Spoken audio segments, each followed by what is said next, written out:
like to call the Tuesday, August 16th, 2016 City of Oldsmar City Council meeting to order. If you'll please rise for our invocation and our pledge that will be led by our City Attorney, Mr. Tom Trask.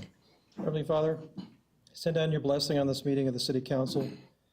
Give the council members a clear sense of duty and lead them to a faithful discharge of the same.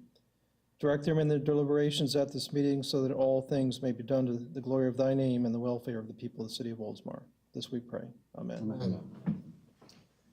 I pledge allegiance to the flag of the United States of America and to the republic for which it stands, one nation, under God, indivisible, with liberty and justice for all.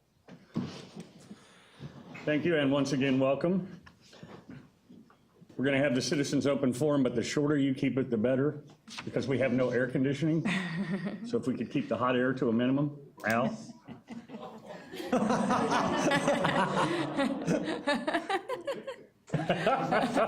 For that, you need to just talk and talk and talk and talk. Yeah. I did not just stand up and speak at all.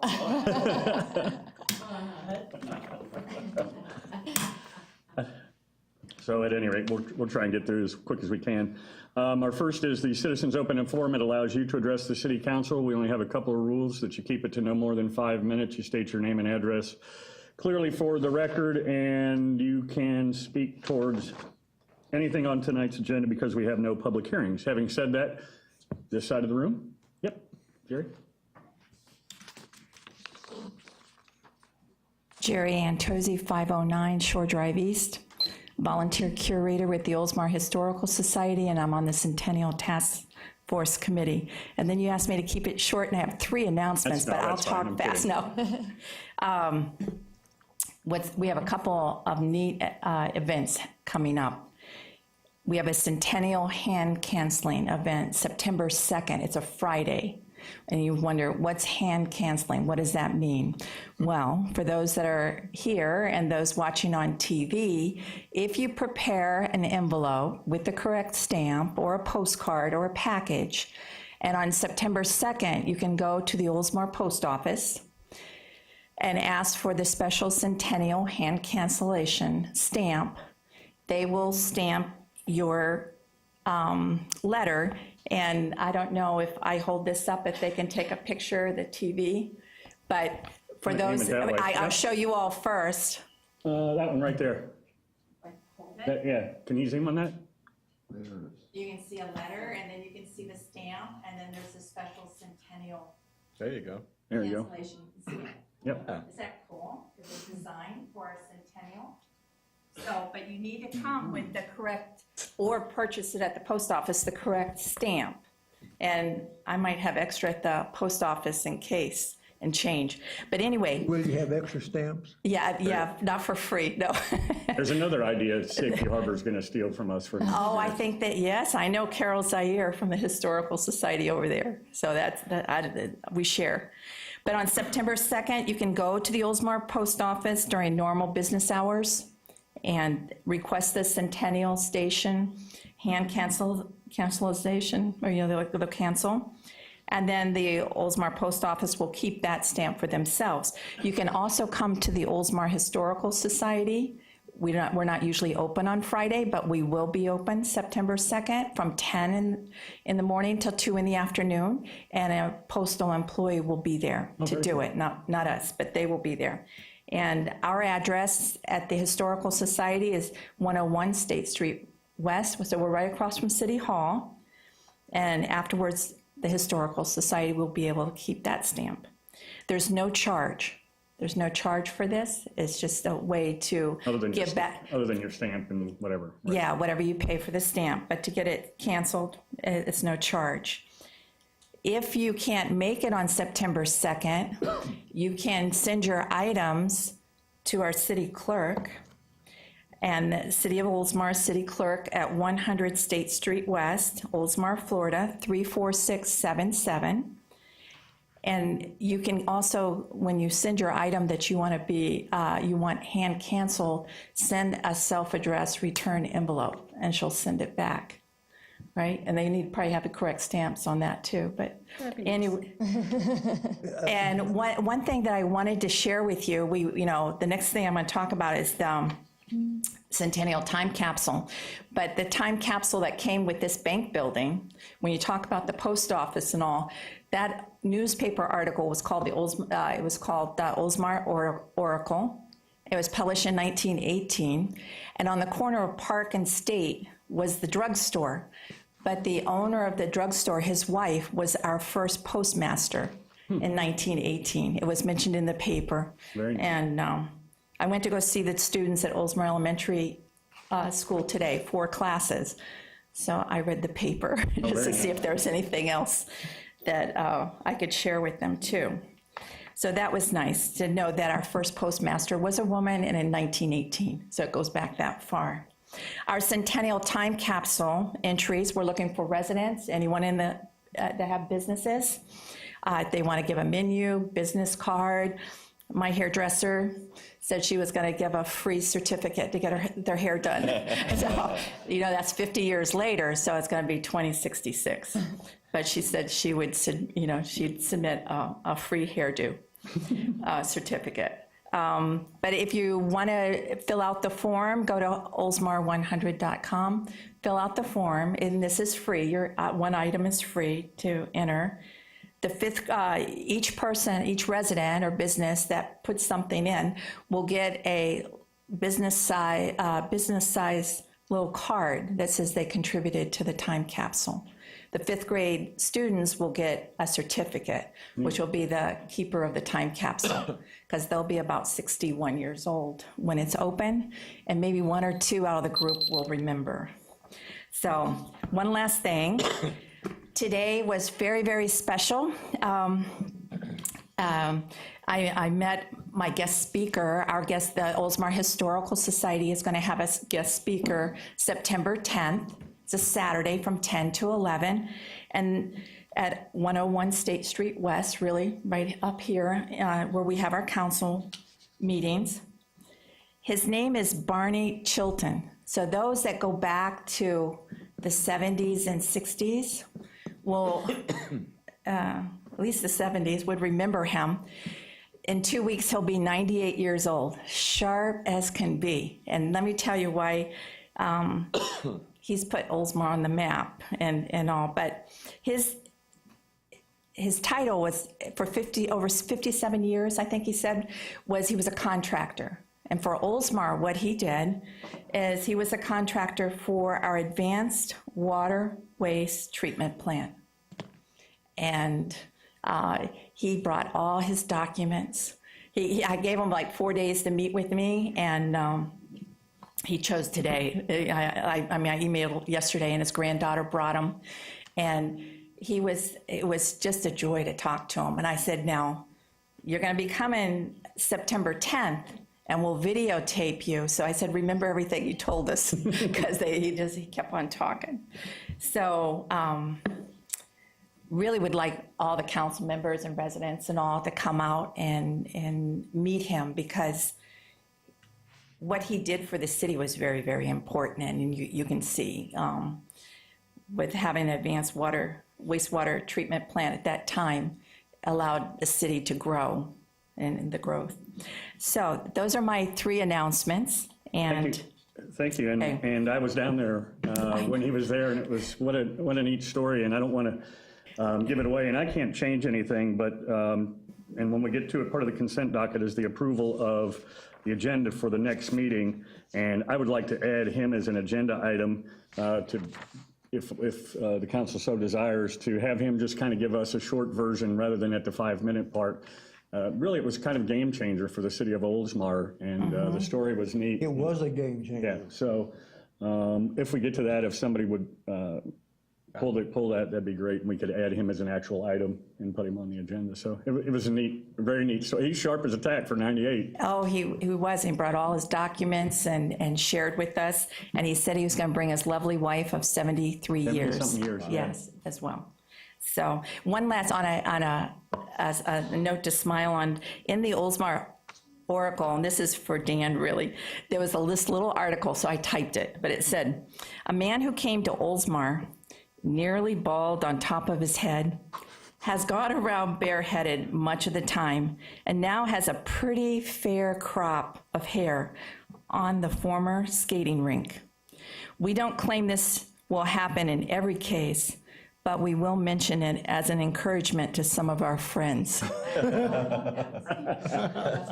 Thank you. Jerry, before you go, I got two things I want to bring up. Okay. A third-generation friend of mine, third generation of Oldsmar, gave me this book this week, and I'm giving it to the Historical Society, and it's the original photographs of our oil well. This is by the Berger brothers, who did many photographs of Tampa and Oldsmar only. Well, they did a few, have done even maybe about 5. So I'm going to pass it down, and then you can get it from Eric. Okay, I'll get it from Eric. Number 2, this past week I got a phone call that ended up being one of the most incredible phone calls Mr. Beaverland, you need to come and see what we found. What they found, the mayor was accused of stealing. And actually it was Beaverland that didn't steal it. I took it. There's a difference there, but it's taking and stealing. As the sheriff's department over here is taking notes, all of them just took out a pad and started going, confession. Down to the Historical Society. Dan and Mark Oped. helped. Thing weighs how much, Dan? I think it's 300 pounds. It's heavy. This thing is heavy. A girl got her car stuck in a yard off in Jefferson. When the car collapsed into a hole. When they finally got the car out, they drug something out with it. And Pat Knapp called me and said, Mr. Beaverland, you need to come over and look at this. I went over there and I said, you've got to be kidding me. What was in 3 feet in the ground? And I wasn't about to leave it there, Mayor. The original flywheel from an REO's tractor that was built in 1920. The flywheel was cast in the foundry right across the road over here up Tampa Road. It was cast right here when he built his tractor. The original flywheel of a 1920 Oldsmar REO's tractor. You all seen it. It is, now it's in rough shape, and that's the shape we wanted it in. That's how Right. it was done.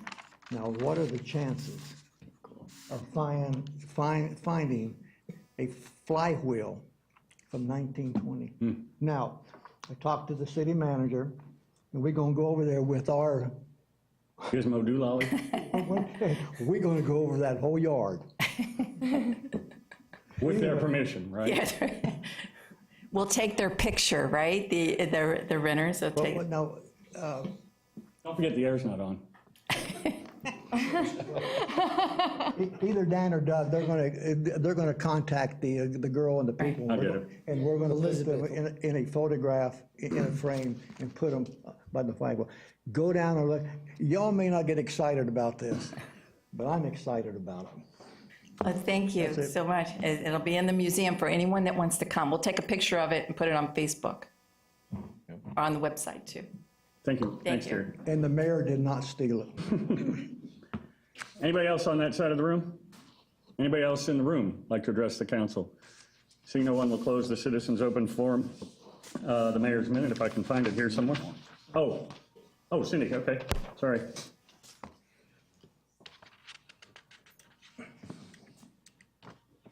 Cindy Cacklow, Pinellas County Sheriff's Office. I would just like to introduce Sergeant Montgomery. Sergeant Montgomery's been with the agency for about 18 years, and he's been a sergeant for the past 2 years. He recently, in the last 2 months, has been appointed to the CPO Sergeant of North County. Very cool. Welcome. Thank you, appreciate it. Whatever you'd like to say. I don't really have much to say. Wait for you to ask me questions, but We're looking at you. here and just appreciate everything. Yeah, we're good. Don't take any of our CPOs. We're not taking anybody. We're gonna try and add some. Yeah, don't take any more. take any more. Yeah. Thank you and welcome. All right, appreciate it. Thank you. Don't leave until I get finished. Yeah. Mayor's minute.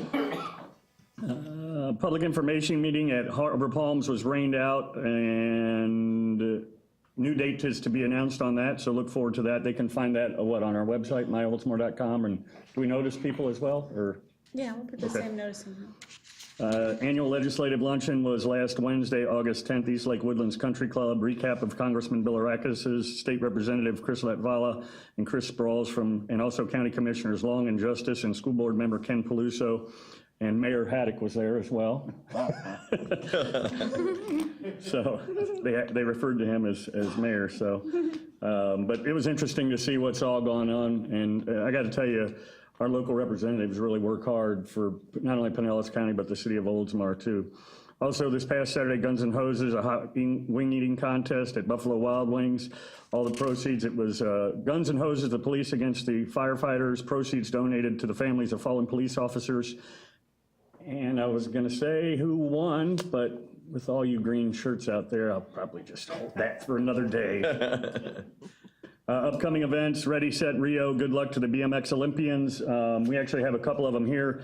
The riders that you have been seeing and hearing about that raced and practiced here in the city of Oldsmar from all over the world, including the 2012 Olympic female gold medalist, will be starting racing Wednesday, tomorrow at 12:30, a live stream online.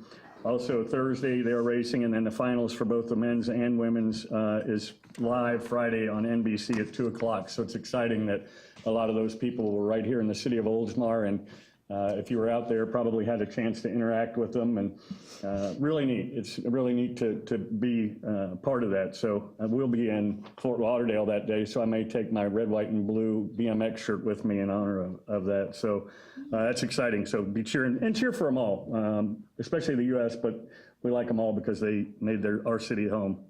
The next electronics and chemical mobile collection is coming up Saturday, August 27th. I did it after procrastinating for 2 years, and it can't be any easier. You pull up, they give you the card of either chemicals or paint or electronics, and they guide you through the particular lines. You don't even have to get out of your car, and they remove everything and then send you on your way. So if you do have any of that, better that than going in our landfill.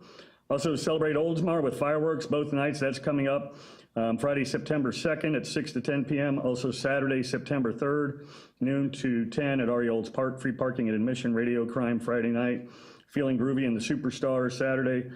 Food, drinks, carnival rides, centennial items available to purchase. Details at celebrateoldsmar.com. Also, as part of that, it's the rescheduled Oldsmar Centennial Parade, Saturday, September 3rd, 11 a.m. It's an expanded route, free for organizations, businesses, and neighborhoods to participate. Deadline to register is August 25th, and you can call the Upper Tampa Bay Chamber for details if you have a business that you would like to get in there, an organization. All other information can be found at myoldsmar.com. That wraps up the Mayor's Minute. The next item is the consent docket. We have several items on there. Approve the payment to legal counsel.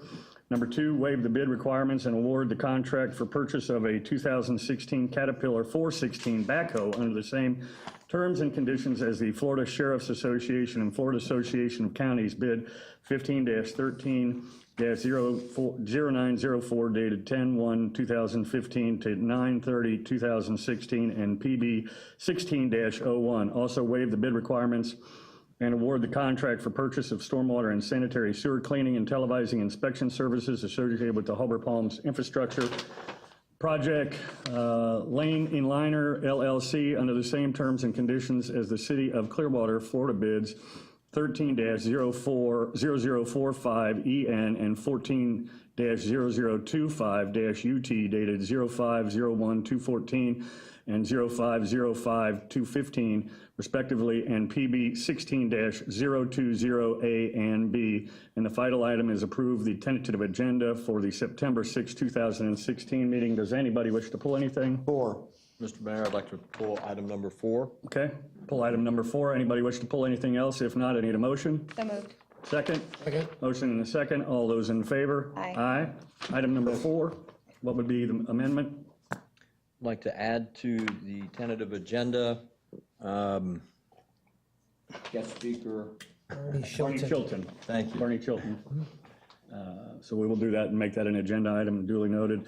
If no other changes, motion to approve. So moved. Second? Second. Motion and a second. All in favor of item number 4? Aye. Aye. Passes 5-0. Thank you. Next is the City of Oldsmar presentation of the Council Manager Award, and that is Councilmember Beaverland.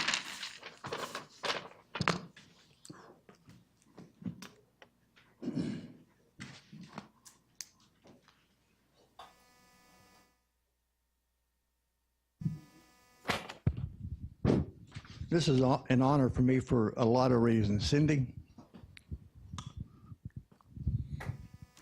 I've been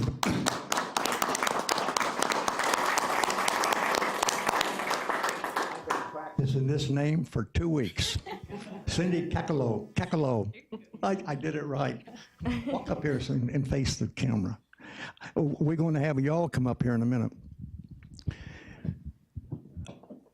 One thing the city manager hates when I get something like this, because I say this all the time, and he goes, "I've heard it before."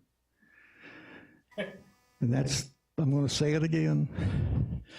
The reason why the sheriff department is in the city of Oldsmar is because of me. Totally because of me, of what happened in 1974. If you want to know what happened, I'll tell you about it. But it was something that our own police department fell apart. And I told the mayor at the time, bring in the SO in 1975 for 2 months. And then after 2 months, hire them full-time.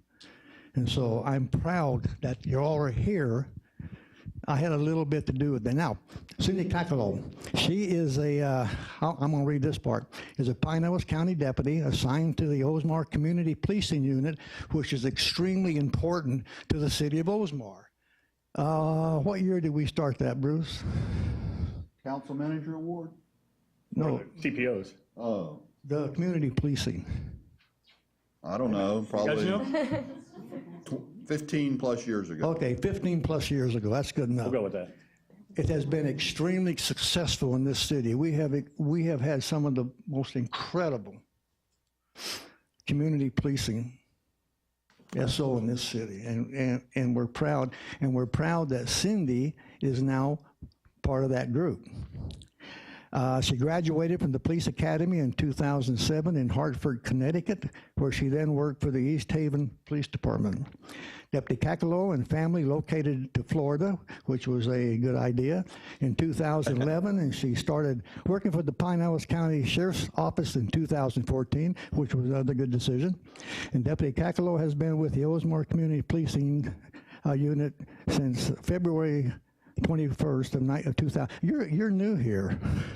And before becoming a police officer, Cindy worked in radiation physics for 9 years, and that's another good decision you made to get out of that. She is a mother of 2 boys, 6 and 4, and that was a good decision, and wife of 10 years, and that was a good decision for your husband. And we're so proud that I'm going to say guys like you that come and service this community. Y'all do. At the last meeting, they said something that you had done for a school on the other part of the county, that and the city of Oldsmar was able to help because of you. This is what it's all about, gang, is what you all do for the city of Oldsmar. And we're proud that you're here. And I want to present you with the Council Manager Award of recognition presented to Cindy Kakalo, August 2016.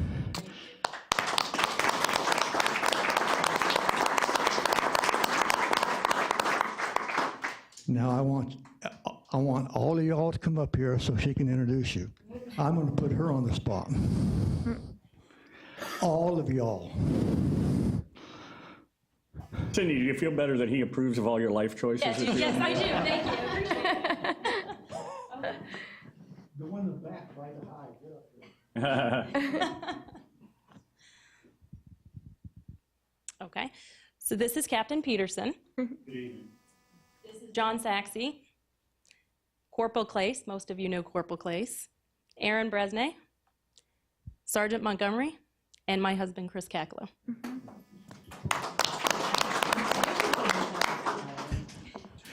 And Mayor, say something to him.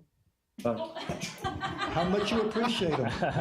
Well, I've said this before, and it's no secret that, you know, we've had some great CPOs, and we have great ones again, and I bust the captain's chops a little, that, you know, quit taking our, you know, our good ones away from us, but it's great that we have some people that other people want to advance, and so we know that happens, and Debbie Clay had that happen, and, you know, but you guys are a great team, and we know you and Aaron are going to be a great team. And what's nice is, and this happens all the time, is that, you know, all we've got to do is one of us is call and mention something, and sometimes we don't even have to call.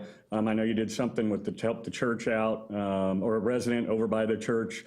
You know, that was unsolicited from us, and so it's those kind of things that, to me, that's what community policing is about the community and learning the community, and you know, it's just another reason that Oldsmar is as good as it is, because of the Sheriff's Department and the CPOs that we've had here. So to everybody, including Captain and the Sheriff, thank you so much. Now, what do you have to say? Well, this is definitely an honor. I really appreciate it. Where are we going? Okay, we're going to go this way. You can go ahead and talk. Okay. Yeah. So I do appreciate it. This was very nice. Very nice. Thank you.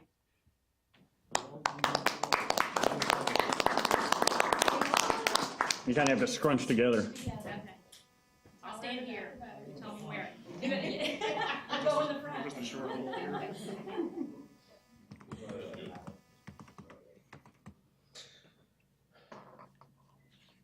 smile, you know. Hold that for a second. You got it?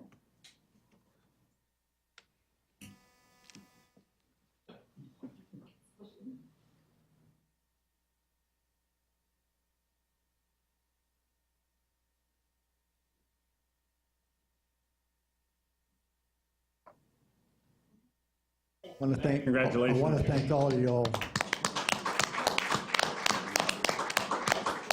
Would have been great if you guys would have left all your squad car lights on. They'd have thought something was really happening here. The rumor mill would have been flying in the city of Oldsmar. Congratulations, and thank you. Next is the presentation of the Government Finance Officers Association CFOA Budget Award. And Cindy Neno, I'm going to give that to you.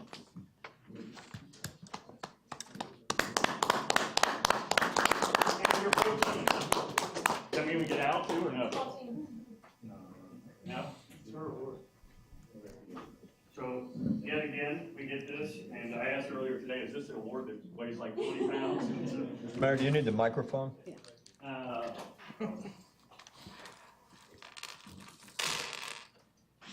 And this, you can explain what all goes into it, but it's the Government Finance Officers Association Distinguished Budget Presentation Award, presented to the City of Oldsmar, Florida, signed by the Executive Director, 2015. And we just went through our budget again just recently, and of course the numbers were great, but just the presentation and the way it's all put together, it just continues to get better every year, which is why we continue to win the award. So I will give that to you.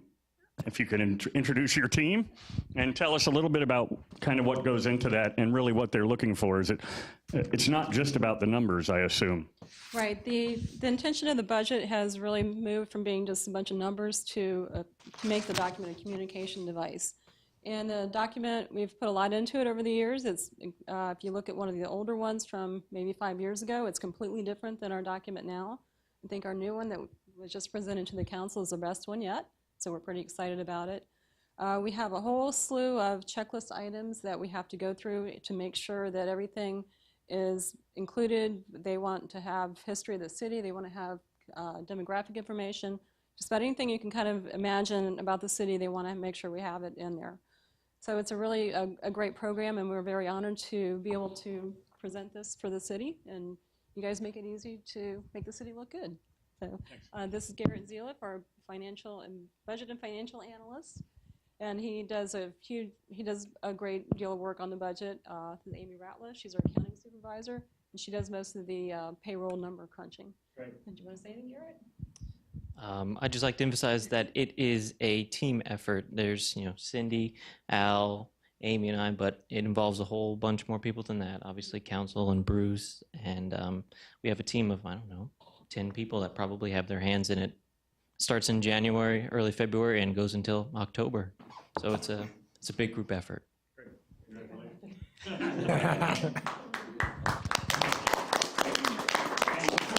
I also want to say that you did say it's a group effort, and it's gotten into more than just the numbers, and it's about the history of the city. And I know other people, and Chris Hannon from the clerk's office really helped kind of take that part of it. The numbers part of it is one thing, but actually tying it together with the history and the demographics. So it did look the best that it's looked. So we set the bar high, which means next year it's got to be even better.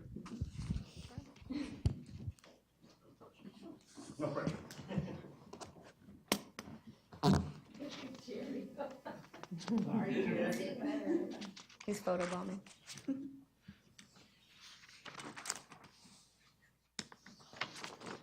Congratulations. Last group, I feel like I need to go do some push-ups.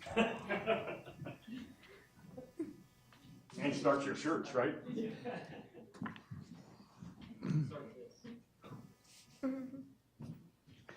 All right. Next item is our city attorney. Looks like you have one item. Yes, Mr. Mayor, council members, item number 7 on the agenda is the First Amendment to the contract for attorney services. This is the contract that I have with the city. This amendment was briefly discussed in the budget workshop meeting, where I am requesting the monthly retainer be increased. This will be the second time in 20 years that I've requested an increase. Outrageous. It was increased 10 years ago in 2006, and I'm asking it to be increased a little bit more this year, effective October 1, from $4,500 to $5,500 per month. And also asking that the hourly rate be increased. It has not been increased in over 3 years. I know in the amendment I put 2013, but I actually believe it was 2012. From $150 an hour to $175 per hour. That's what this amendment provides for those two changes. It would be effective the next fiscal year, October 1, 2016, if you authorize that change. Yep, and we did go over it a little bit more in detail at the budget meeting, and if nobody has any questions, I need a motion. So moved. Second. Motion and a second. All those in favor? Aye. Aye. 5-0. Thank you. Anything else? Thank you very much. I appreciate it. Yep, we appreciate all that you do for the city. Yeah, Well earned. absolutely. Well earned. And 175 is a steal. It's a steal. It really is a steal. I did would like. Don't say it anymore, if you don't mind. Thanks. Appreciate that. But you keep us out of trouble, which is the best part, which would make our bills a lot higher, so thank you. City Manager. Thank you, Mayor. Item 8, presentation of pay and benefit study. We discussed this also at the budget work session. The study was previously distributed to the City Council. You got an electronic version of it. We had not done a formal presentation, so this evening I'd ask Al Braithwaite, our Director of Administrative Services, to do that. There may be questions afterwards. It does not require a vote tonight. It would be implemented through the budget adoption process for the new fiscal year. Perfect, thanks. Evening, Mayor and Council. Al Braithwaite, Director of Administrative Services, and Cindy Neno, our Finance Administrator. As Bruce said, we're going to give you a brief presentation on your monitors about the pay study, which we started in February and completed roughly the end of June. Kind of in the summary sense, the people responsible for the research and compilation of the report are essentially in this room. Garrett's been introduced, Amy's been introduced, Cindy and I, and June Donald, our Human Resource Administrator. I say to you, in my 30 years of experience in this, I don't think I've done a project that has taken more time and effort, but the skills of the group around me is amazing. My estimate is over 200 hours, work hours went into it on just what our staff did alone. And regardless of whether or not the outcome was considered favorable or not by anybody, I would like to acknowledge the fact that my staff did a fabulous job on the product. It's the skill level of what I've got around me is pretty amazing. Anyway, with that in mind, I'll talk till you all fall asleep, and then I'll give it to Cindy. Remember how to do this? All right. Good job. Pay and benefits study, you all identified as a Tier 1 council priority in 2015, which is why we took the study on. We had last completed a full pay study in the year 2004. The objective simply was to compare the city pay and benefits to other similar sized cities in the state of Florida. So the city also utilized a consultant, which we had dollars placed in the budget, to engage a consultant, which was Creative Insights, Dr. John Daly from USF, to evaluate kind of independently what he thought of our study and to do a study in a bit narrower focus of his own. Our methodology, data collection involved including requests for pay data from 112 cities in the state of Florida. Of the 412 municipalities in the state, we decided categorically to try and narrow it to a range of cities that had a population similar to ours. That range is pretty wide. As you can see, we chose 10,000 to 50,000. There was 112 cities that met that criteria. We actually got a response rate from 52 cities, which was pretty good. Most academia would consider that a successful survey. The analysis we then did was, my staff did analysis on every city position, and we compared it to what we thought was the equivalent position in the sample respondent cities. Discrepancies were then identified at each the minimum, midpoint, maximum ranges, or the values of each pay grade, and then we reported them as an average. And as we pointed out here, we had 5,000 job titles that were individually reviewed by my staff. Want to take over for a while? Okay, the methodology, when we were reviewing the data, we were basically looking for discrepancies in the pay grades. We wanted to make sure that we addressed future market competitiveness of our pay scale to make sure we could fill positions as they came available. We also wanted to make sure that we had room in our pay scale for employees to receive merit increases year after year, to make sure that they weren't maxing out in their pay grades too soon. We tried to make sure that all employees got something out of the pay study. You know, sometimes the pay studies will result in a pay grade increase, which is a pay grade go up in the pay grade, which is nice, but something in the pocket is even better. So we want to make sure we address that. Again, I evaluated 97 job titles. The firefighters, the city clerk, and the city manager were not included in this study. The pay grade adjustments were based on the discrepancies at the minimum. So that we looked at the minimum points at all the other cities, and then we did the adjustments based on that to make sure our minimums were in line. We did not do the adjustments based on the midpoint as many other studies do. We want to make sure that we gave employees that had been here for a long time room in the scale, so that was part of it. The salary market adjustments were based on the grade adjustments, which we'll go through in just a couple of slides. The consultant report was utilized to make sure that the analysis was done correctly, and they did their own evaluation, and then they also evaluated our study to make sure that it was done, that they agreed with our methods. The results were bound in a separate document, which is available on the city's intranet. And you have to be on the city's network, and once you go to the intranet homepage, you can access those documents. If you get to that, the intranet, they are in the budget info tab. So everything's available there. Okay, here's what we found, basically in a nutshell. At the minimum point of the scales, we were very competitive. At the midpoint of the scales, we were about 6% low. These are all compared to the average. And at the maximum side of the scale, we were about 10% low. So what we did to address that was we expanded the scale. Our particular scales are 35% minimum to maximum. We expanded those to 40%, which did a couple of things. It addressed some of what gave more room to people that were maxed out, which, Gabby, I remember you mentioning at our recent council planning conference. And it also created more room for future reference for anybody that got a pay grade adjustment. So that was the way we addressed in the aggregate the entire thing. In addition to that, specifically with each of the data pieces in the report that we gave to you guys, we analyzed whether the grade itself needed to be changed. And we made another change depending on the findings. Each of those particular, right here, this slide kind of says it. As Cindy mentioned, everybody got something. if you were already maxed out, the expansion of the scale would help you, and we gave you 1% in addition to that. And the rest of it, if the grade adjustment was 0, you still got 1% pay adjustment. And as you can see in the rest, up to 5, if you had a grade adjustment of 1, you got 1%, 2, you got 2%, and so forth. So everybody got something. We created some additional room for the people that were maxed out, which is something we had talked about wanting to address.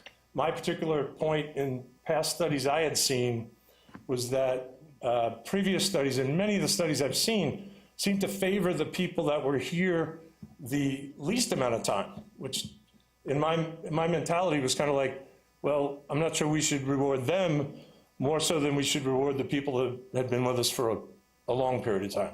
So that was kind of the point to that. So that's the essence of what we did. Obviously, it's got to be approved officially through the public hearings in September. The numbers are incorporated into the budget. You've seen the numbers. You've seen the effect of the numbers. The entire thing is complete, and notwithstanding your approval for the budget, that will be implemented effective October 1st. In this particular slide, we did this more for the employees. It kind of summarizes everything that we suggested we did. We expanded the scales. We looked at every position. We tried to address it in each of those particular situations. And it's in addition to the merit that we have done every year. So the merit, which is currently in the budget of 3%, will be in addition to everything we've done here, which will be implemented October 1st. And essentially, that's it. The consultant report is available on the internet. We sent you the final report specifically, which incorporated the consultant's report in it. It's obviously very lengthy, which made it hard to do a hard copy of it, but it's there, and we're available to answer any questions. I know it's a little bit complicated sometimes to explain the details of it, but that's kind of it in a nutshell.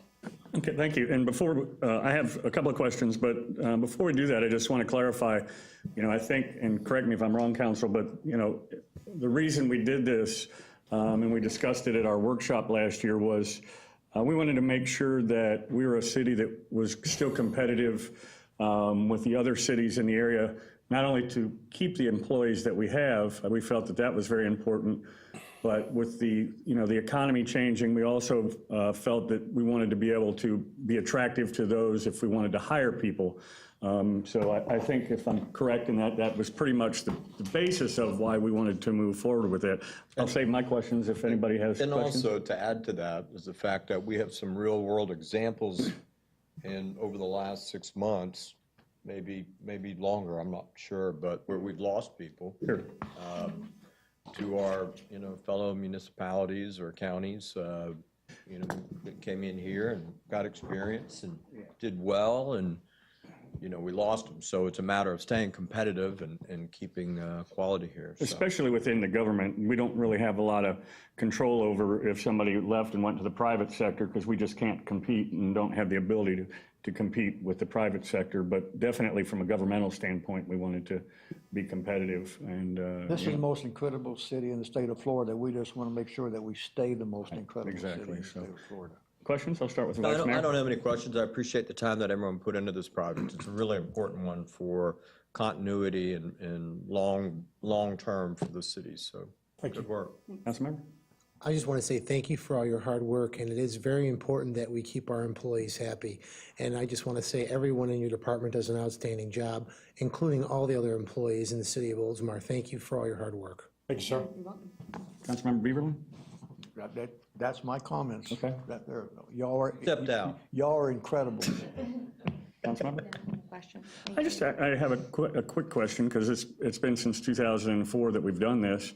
How does this one compare, both from a results standpoint to the 2004 one, if you know that, and also from the calculation standpoint, the way it was maybe done in 2004, because as you said, 200 man hours and a great response out of 112 to get 52, I think is great. So obviously you were provided some great data. How does the results compare and the methodology compare to 04? The results, I think, would be logical in that the fact that it was 12 years since we had the last study might explain to a degree some of why the the discrepancies at the mid and the max point were as large as they were. Did we have that same discrepancy in '04? Was it? Perhaps not as much in the mid and max points.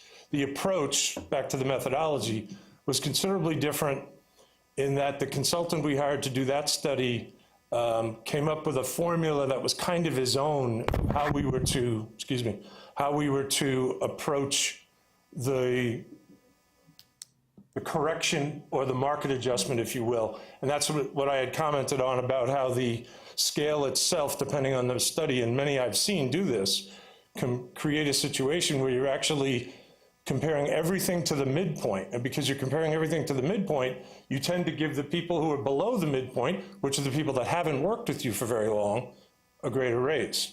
I kind of fight that mentality, and Gabby's comment was resonating with me as well to say, well, no, I mean, I really want to reward the people that have been with us for a long time. So we got away from that. We tried to evaluate all 3 points, and we did data calculations on all 3, but we also realized we had to kind of come up with a broad brush answer, at least to the scale problem, because it's very important to keep the validity of the scale you have, or the integrity, maybe is a better word. So we tried to approach it that way, and in that sense, it was different. I would say maybe Bruce has an opinion, because obviously he was involved in the other study. I don't remember the results being significantly different, but because they were evaluated in a different method, a little bit tough to comparison. Just, do you remember any of that? I don't really remember how we would compare results or what they were. I think that this study was more comprehensive in that, for one thing, there were 52 cities that responded. That's an awful lot of data, which is, as Al mentioned, took a lot of time to analyze. So I think this study was more comprehensive. I don't really recall, how I might compare results. And to your point, and to Gabby's comment too, is I think the approach that you took speaks to exactly what we wanted to do, which was, reward those people that have been here a short time, but also give them the incentive to want to stay here longer, which was really our intent of the study, and then also attract other people. So a lot of time has changed since we did the last one. And probably a lot, maybe different pay categories, and we're a different city than we were 2004 with a lot, probably, I don't know what the staff was in '04. What would you say?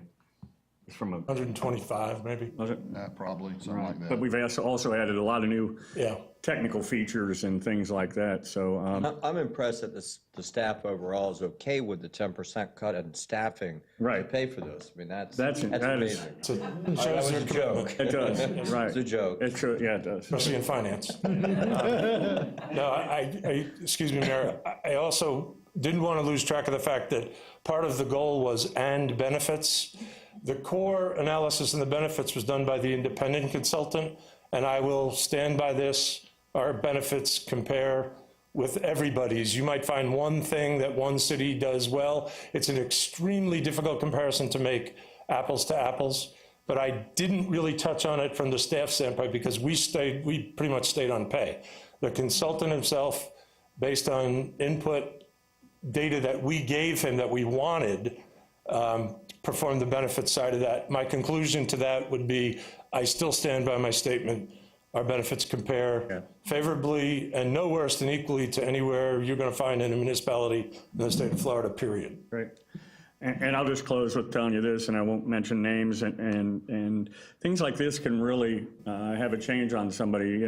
They said it, one person in particular said that it was kind of, career changing for them or life changing for them because it allowed them to plan differently for their future. And I think also at another, maybe the lower to midpoint people, there's a lot of young families that are trying to raise kids, and, extra $100 in their pocket, a month when you're trying to pay for daycares and things like that is life-changing for them too. So, I think it's really important.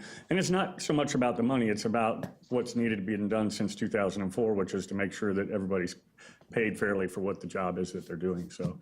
Mayor, I would add one thing too. I would just say what you were speaking to, Al, about, I'm glad that you guys addressed people that may already be at the max of their grade, because I mean, in any business, whether you're a government or even like, you know, the line business that I'm in, it costs more money to find a new customer or a new employee than it does to retain the ones that you have. So I think ensuring that people are paid fairly, but also competitively, and, you know, employee satisfaction is extremely high, and you're going to get better results out of it. So it's worth the investment up front. So. And I heard this many times, but to council's credit, it proves you're listening.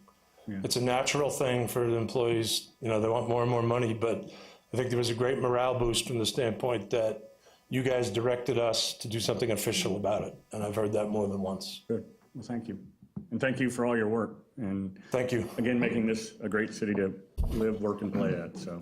Unfortunately, you're not done with me yet. I do have a quick... I don't know, it felt like the air kicked on. Take your time. I have another presentation to make that'll take 45 minutes or so. Bruce asked me to give you a quick update on the status of the Wellness Center, which is obviously one of the features that I think distinguishes us and our benefits array from many other cities. Particularly, these are just stats. It's located up on US 19, just south of Alderman on the west side of the road. It's in an old bank building. It's the Florida League of Cities is our insurance broker. We have United Healthcare as the insurance product.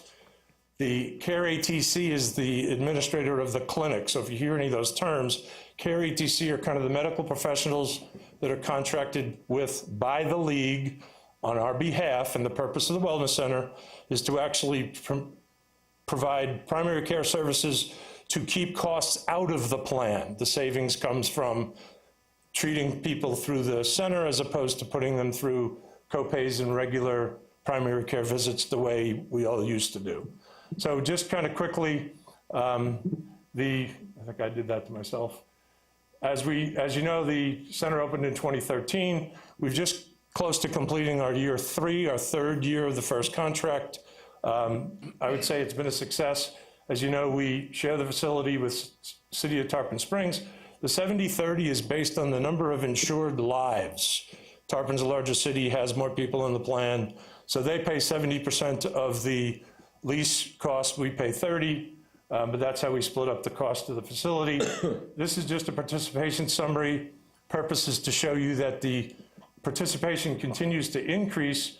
The third column on the bluish purple side is just a year-to-date half year. So it's trying to suggest that we could expect by the end of this year, the participation will go up even higher. The right side are annual personal health assessments. That's kind of an in-depth intro that you need to go through in order to get established with the doctor. You can do it every year. We incentivize it. We provide, and it's actually the league that's providing us a $25 gift card as an incentive for people to do it. It kind of gives them a baseline of data for the center so they can provide better opportunities or better recommendations if you use the center. And that's obviously down by a couple, but a lot of people assumed you only had to do that once to get established, which is what they said. So I wouldn't consider the 50 to 47 significant in terms of it being bad news. The patient summary since the opening, this relates, I believe, to the number of people that used it for the first time or used it only one time. And remember, in both Tarpon's case and our case, it's employees and or spouses and dependents. The clinic, the center is available to employees who are covered full-time by the city and their dependents and retirees. So it's available to far more than just the employees. And the average personal health assessment scores, this is more specifically aimed at statistics of health stats. I'm familiar with all of them because I failed them all. BMI, A1C, that's for diabetics, and the systolic. And so these are just average stats of what you find for the people that use the clinic. The patients with higher critical risk in at least one category just kind of tells you about what they're facing. 35% of the patients are found to have at least one critical risk factor. Quick story from the first year of the clinic. One of the things they tried to sell us on as a benefit to having the clinic was the possibility that somebody would get a life-saving diagnosis that they would not have gotten if they went through the plan, and we had that. We had an employee that had a cancer diagnosis that got saved because he would not have gone to the doctor. So right away in the first year of its operation, it was well worth everything we had done to establish it. That's what the preventative medicine approach is trying to get at, and it worked quite well. One of the things they do, I don't know if any of you have been for the facility beyond the grand opening, but in the particular facility, they use it as a training facility. And to that end, one of the things they offer training classes for wellness. This particular thing on the left is called a bento box. They have workshops where people for nutrition can go to these classes to try and help control their eating or control the way what they eat. They also do tobacco cessation meetings, and they have other ideas that they continually run by us for different ways. We've had contests with the pedometers, and we've had some health-related contests that we compete against other cities that are covered by the league. In fact, the first one they did for the pedometers, our Leisure Services Department won it for the state, which was kind of cool. They give prizes and stuff like that as a means to incentivize using the services they're offering. They're all related to wellness, trying to incorporate or enhance or encourage wellness. Impact of the center, statistically, they're suggesting that the reduction in emergency room utilization, 48% less, that's obviously good for the plan.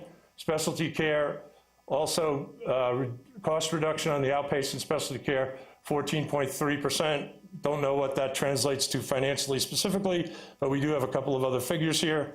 This is a copy and a bio of the current physician who mans the clinic. Her name is Dr. Hoff. Is it Hoff or Hoff? Nobody can tell, but great response to her bedside manner, if you want to call it. Spent a lot of time with you. My wife uses it. My wife loves her. Says that's the key to the whole thing, pretty much, is the quality of the doctor. And we've had 3 doctors since inception, which isn't ideal because it's a limited hours clinic, but the quality as it's been perceived by our users has been fabulous. So that part's been all good, and to CARE ATC's credit, they seem to provide medical professionals that know what they're doing and really have a great way with people, which is a great help. The patient satisfaction from the survey work they do, as you can see, the average patient satisfaction survey score is 9.4 out of 10. Follow-up questions on some input they requested for, they've accomplished one of those already. Several people, and myself included, had asked if we could expand the hours. That's a little tougher to do because depending on who the doctor is, the doctor either has somewhere else to be or is a full-time doctor but can't give 40 hours to the center. It has, the center has expanded, I believe, another 4 hours on Wednesday.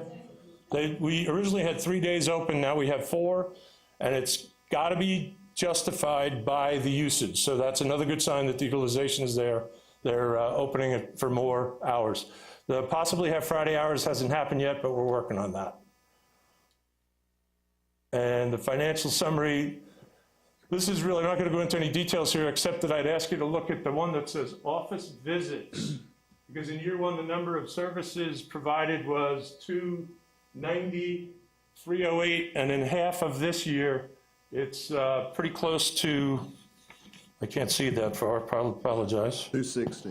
260. So again, the inference is the use of the clinic is continually going up, which is exactly what they're wanting. The numbers there are kind of suggesting that the cost that go to ATC, which is the cost that they have to incur, compared to the dollars that would have been charged if that same person had gone through the plan or gone through a plan, are so significantly less that that's kind of a summary of the kind of things you could assume would be savings to the plan in its entirety. It's, again, it's just good news. It appears that we're continuing to save money for dollars that are not going into the plan, which naturally helps us when it comes to the time of the renewal of the plan itself. So that's pretty much what we take away from there. If I can work this. Are we done, Mike? There we go. This is more the facility costs are us. We pay that $30.70 with Tarpon.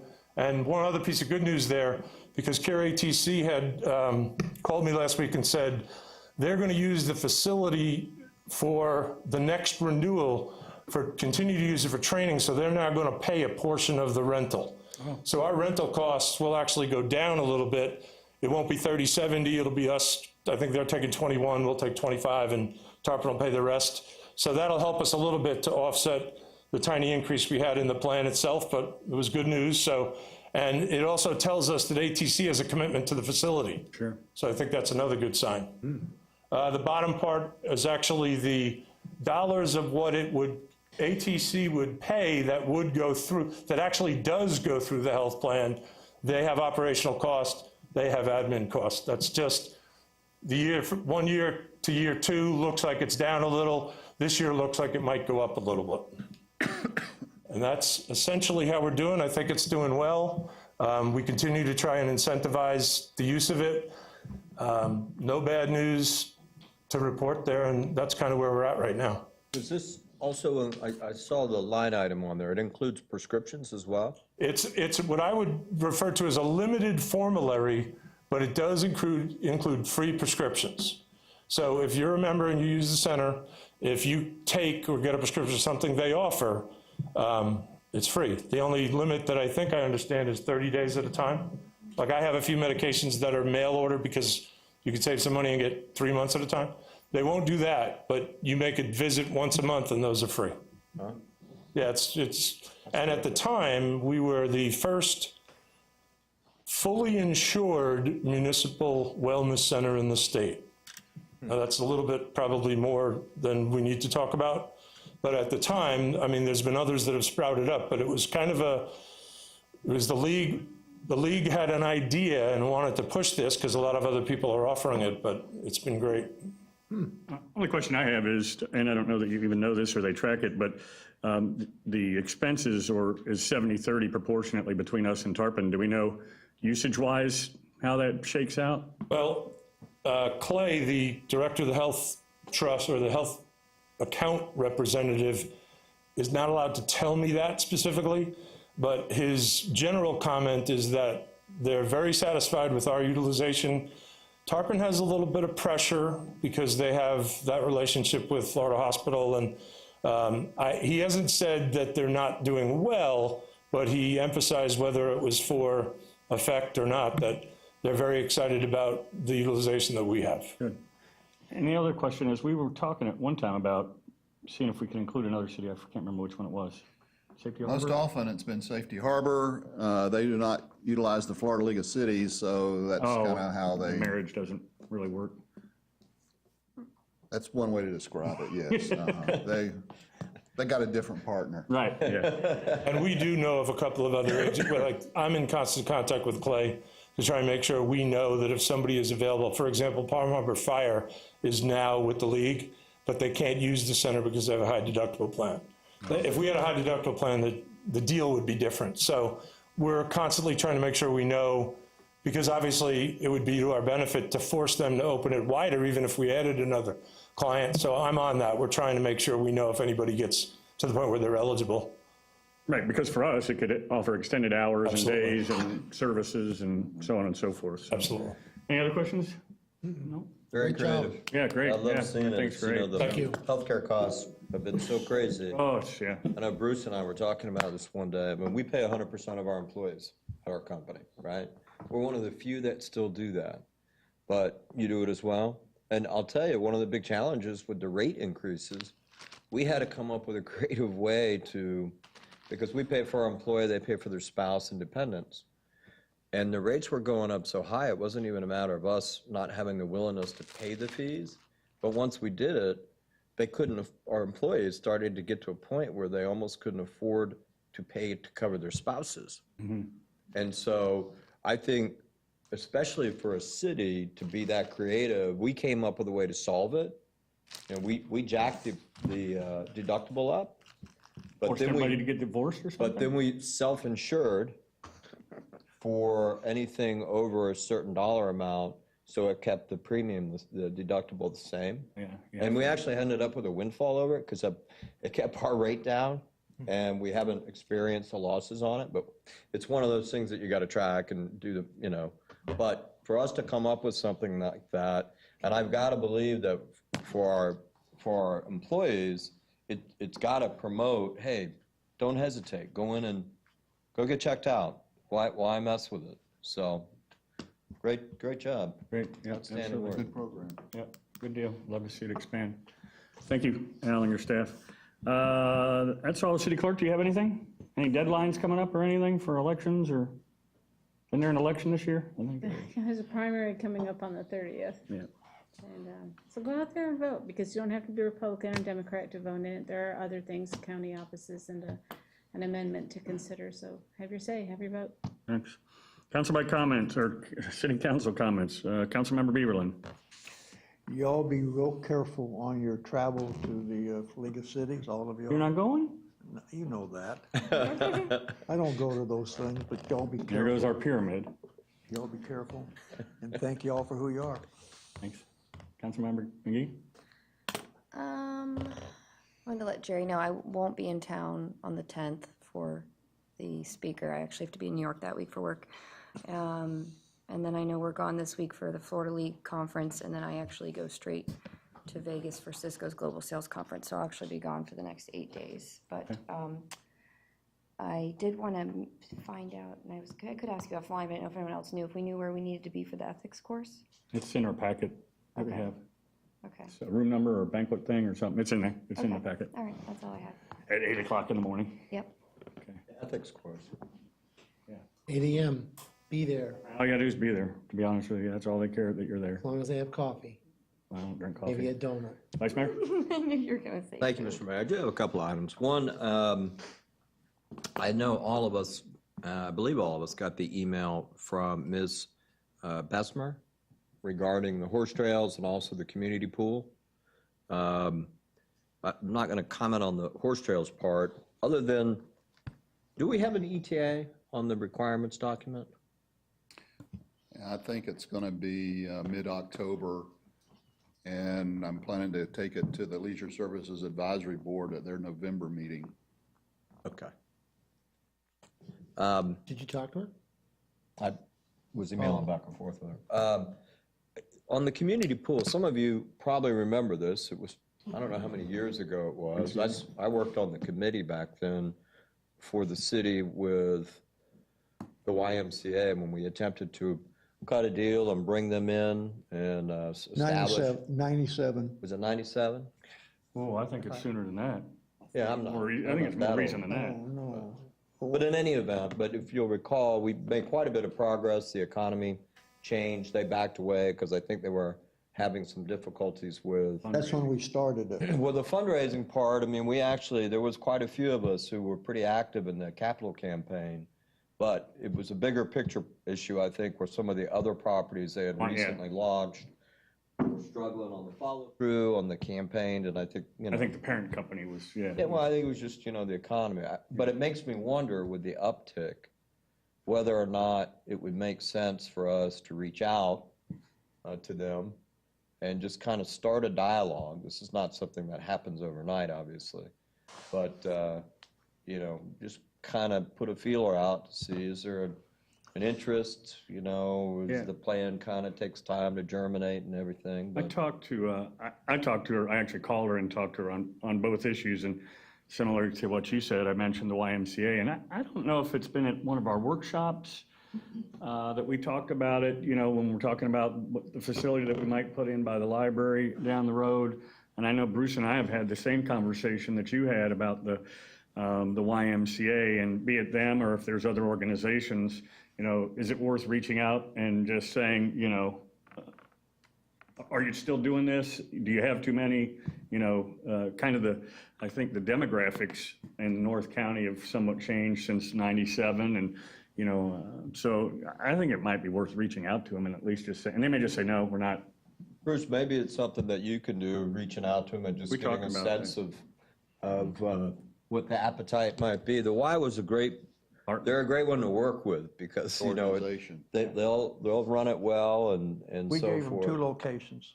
What's that? We gave them 2 locations. Yeah, the one was over by the fire department, I remember that. And the other one was over at Bicentennial. Bicentennial. Yeah, We had the rec center over there. The old We talked skateboard about- park. And Hayes Road. And I think if, moving forward, if we are looking at doing something, and maybe that's the approach, is if we're looking at doing something over there by the library or somewhere in the city, is that, we're going to be having this dialogue, are you an interested partner or not in the thing? I think that's. Sure, I'll talk to them. Thank you.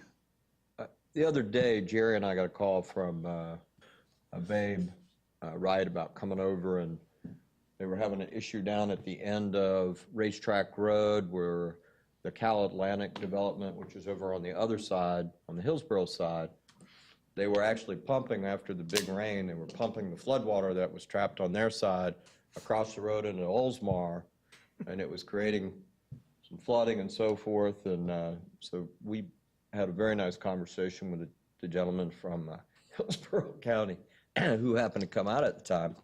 But I did have a conversation with Bruce about it, and Bruce informed me that the city is already involved in it and has kind of rejected request on some culverts. Can you just comment on that for a minute?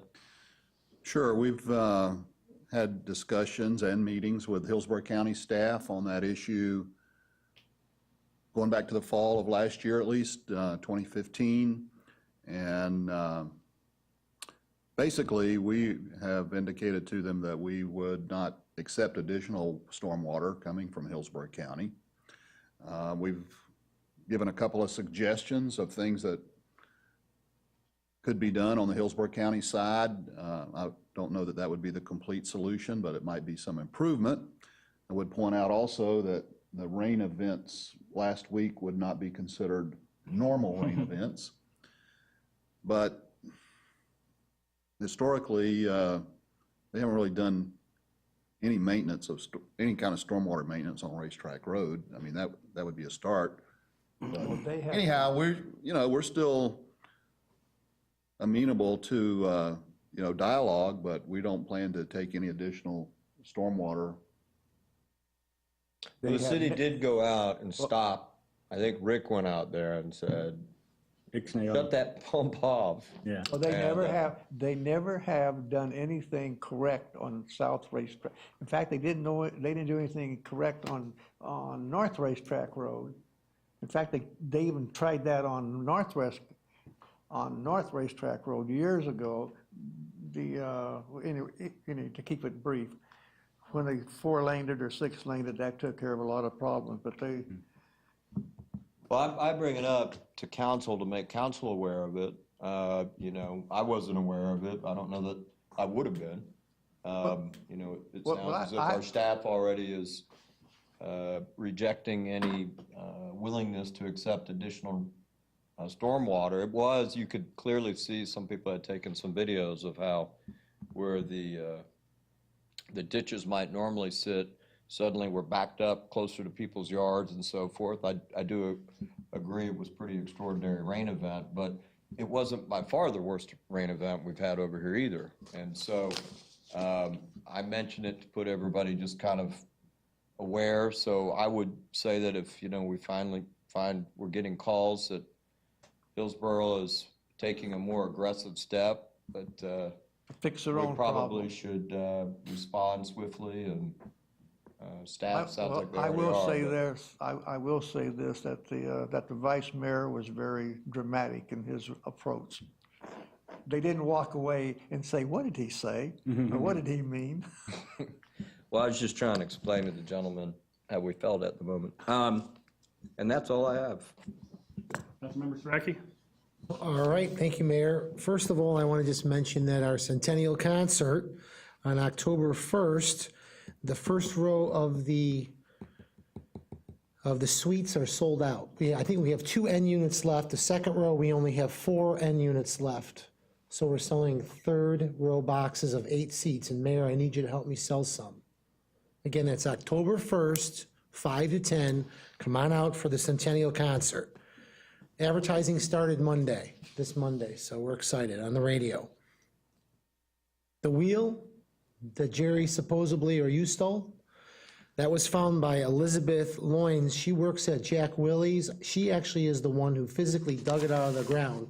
I got a phone call on Saturday. That's hard to believe. I'm telling you, she did. Yeah, Jerry, we were out at the end of Racetrack Road. He goes, come here, I want to show you something in the back of my truck. He goes, move that for me, if you will.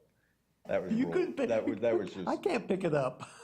I'm telling you, I was told she picked it up at Major Ramsey. She's the one, the car was stuck, and Eric Ramquist, they got the car with your friend.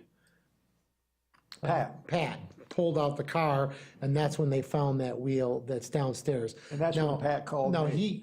I happened to show up today at the Historical Society, and Jerry says, take it out of my truck. And I go, what are you talking about? That wheel, go get it out of my truck.